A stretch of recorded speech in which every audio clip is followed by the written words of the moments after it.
பிரமிட்குள்ள உட்கார்ந்து தியானம் செய்யும் போது 3 மடங்கு அதிகமான சக்தி கிடைக்கும். அந்த சக்தியுடன் இணைந்து இருந்தால் நம்முடைய முடிவுக்கு சம்பந்தப்பட்ட அனைத்து சக்திகளும் கிடைக்கும். அந்த சக்தியுடன் இருந்தால் ஆட்டோமேட்டிக்கா மேனிஃபெஸ்டேஷன் அப்படின்றது சீக்கிரமா நடக்கும்.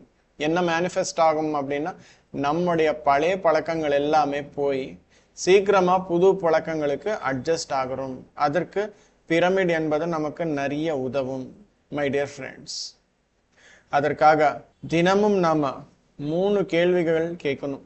நிகழ்காலம் என்பது ஒவ்வொரு நொடியும் மாறிட்டே போகும். கண்டினியூஸா மூவ் ஆகிட்டே போகும்.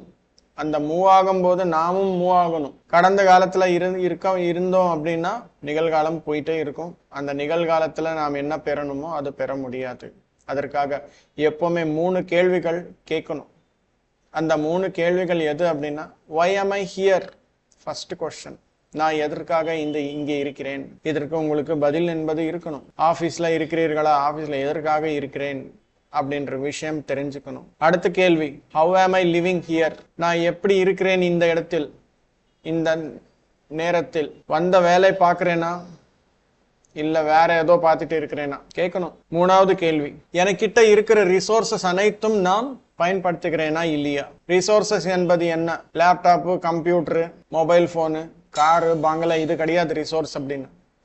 உங்ககிட்ட இருக்கும் நேரம், நிகழ்காலம், உங்ககிட்ட இருக்கும் சக்தி, ஆற்றல், எனர்ஜி, உங்ககிட்ட இருக்கும் ஞானம், விஸ்டம், நாலேஜ், இது எல்லாமே நீங்க பயன்படுத்த சரியான முடிவுகள் எடுத்து சரியான நேரத்தில் சரியான செயல்கள் செய்கிறீர்களா சரியான இடத்தில் அப்படின்ற வார்த்தைக்கு தெளிவாக உங்களுக்கு பதில் இருந்தால் நீங்க டிரான்ஸ்ஃபார்ம் ஆயிருக்கீங்க அப்படின்னு சொல்லி அர்த்தம்.